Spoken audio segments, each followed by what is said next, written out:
Assalamualaikum warahmatullahi wabarakatuh. Alhamdulillahirrabbilalamin. Wassalatu wassalamu ala asrofil anbiya'i wal mursalin Sayyidina Muhammadin wa ala alihi washabihi ajmain, amma ba'du.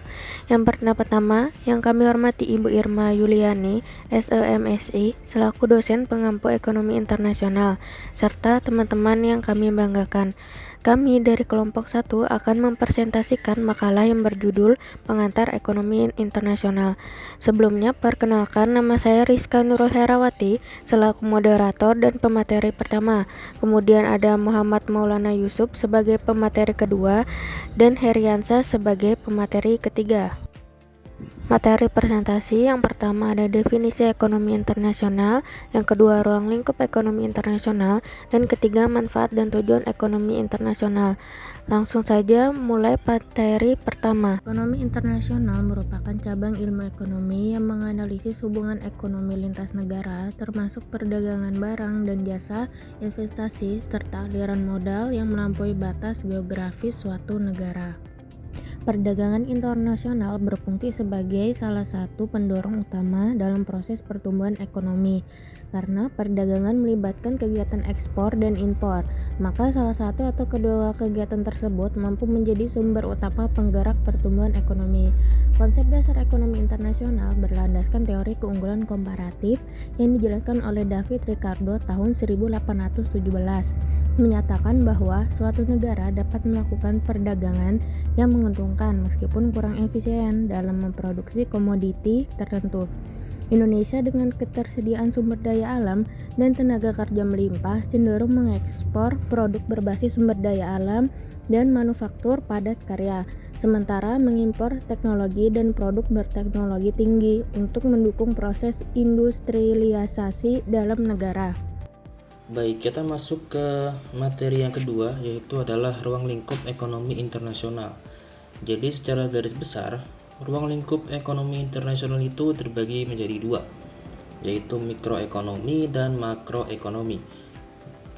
Pada aspek mikro, itu terdapat kegiatan jual beli secara internasional atau yang biasa kita sebut ekspor dan impor. Lalu pada aspek makro, biasanya menyangkut hal yang bisa merubah ekonomi banyak masyarakat, perusahaan, dan pasar internasional. Nah, selain dua ruang lingkup yang sangat luas tadi, juga terdapat 4 hal yang menjadi ruang lingkup pembahasan ekonomi internasional. Yang pertama yaitu teori dan kebijakan perdagangan internasional, di mana di sini membahas alasan negara-negara itu berdagang dan juga alat yang mereka gunakan untuk mengatur arus barang dan juga jasa. Hal ini sendiri dilakukan dengan adanya kesepakatan dua negara atau lebih guna memenuhi kebutuhan masing-masing negara yang dilatar belakangi oleh dengan adanya keterbatasan sumber daya di tiap-tiap negara yang terlibat dalam transaksi ekonomi internasional. Nah, terdapat 3 teori terkait dengan perdagangan internasional. Yang pertama itu adalah teori merkantilisme. Pada teori ini itu berpendapat bahwa perdagangan internasional itu hanya bisa mendatangkan keuntungan dengan cara mengorbankan negara-negara yang lain. Lalu ada teori kedua, yaitu adalah teori yang dikeluarkan oleh Adam Smith, yaitu teori keunggulan absolut. Menurutnya, sebuah negara akan lebih efisien jika mereka berdagang dengan negara lain untuk bertukar barang yang mereka miliki dan kuasai secara absolut produksinya dengan barang yang mereka butuhkan dari negara lain yang memiliki efisiensi serupa. Lalu ada teori ketiga yang dikeluarkan oleh David Ricardo, yaitu teori keunggulan komparatif. Menurutnya, negara yang tidak memiliki keunggulan absolut tetap bisa melakukan perdagangan dengan berusaha mengekspor barang yang memiliki kerugian absolut yang lebih kecil dan mengimpor barang dengan kerugian absolut yang lebih besar.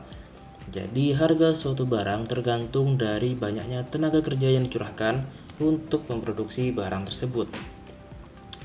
Nah, ada beberapa kebijakan yang terkait dengan perdagangan internasional yang biasanya ditujukan untuk melindungi barang-barang atau industri dalam negeri. Ada beberapa contoh kebijakannya, yaitu bea masuk atau anti dumping. Yang kedua adalah bea masuk pengamanan atau safeguard. Yang ketiga adalah bea masuk imbalan atau anti subsidi. Lanjut ke ruang lingkup ekonomi internasional yang kedua, yaitu adalah teori dan kebijakan keuangan atau moneter, di mana di sini dibahas tentang arus dana lintas batas, perilaku nilai tukar, dan stabilitas sistem pembayaran. Seperti itu. Lalu yang ketiga adalah organisasi dan kerjasama ekonomi internasional, di mana di sini mereka menyediakan aturan, forum negosiasi, mekanisme penyelesaian sengketa, serta pendanaan dan bantuan teknis, yang mana terdapat beberapa organisasi pada taraf internasional yang berperan dalam ekonomi internasional seperti WTO atau World Trade Organization yang menetapkan aturan perdagangan barang, jasa, dan hak kekayaan intelektual sekaligus menangani sengketa. Lalu selain WTO terdapat juga World Bank, yang mana ia membiayai proyek pembangunan dan reformasi kebijakan.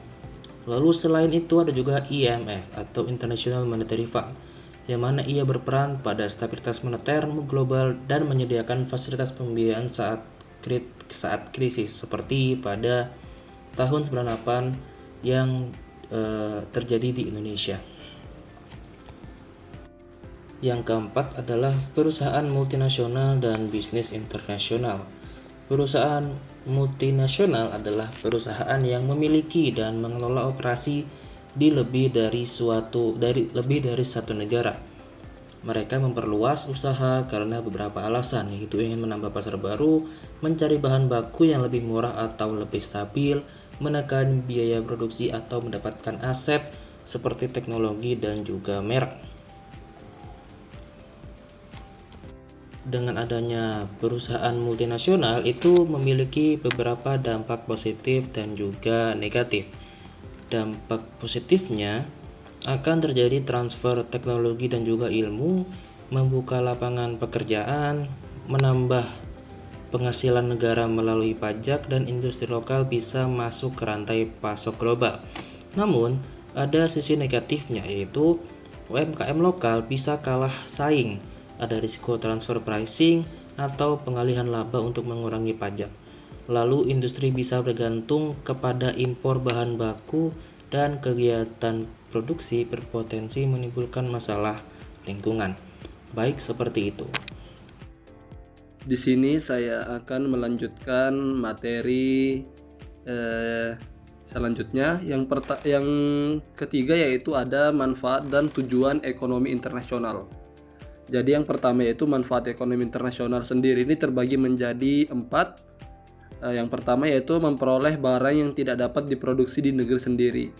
Jadi ekonomi internasional memungkinkan negara untuk memenuhi kebutuhan barang dan jasa yang tidak dapat diproduksi secara efisien di dalam negeri karena keterbatasan sumber daya, teknologi, atau kondisi geografis.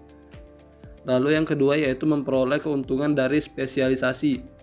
Salah satu keuntungan perdagangan internasional adalah memungkinkan suatu negara untuk berspesialisasi dalam menghasilkan barang dan jasa yang murah.